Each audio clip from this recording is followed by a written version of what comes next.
a date stamp, an ink pad, and a piece of paper. First, you make sure that the stamp is on the right date. Then you open the ink pad.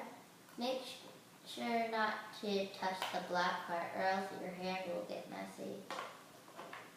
Then press the stamp down 2 or 3 times on the ink pad, like that. Then press the stamp down on the paper next to the word date. Let's do it again. 1, 2, 3.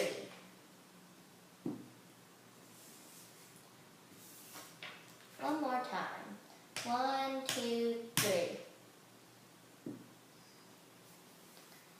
And that's how you use a date stamp.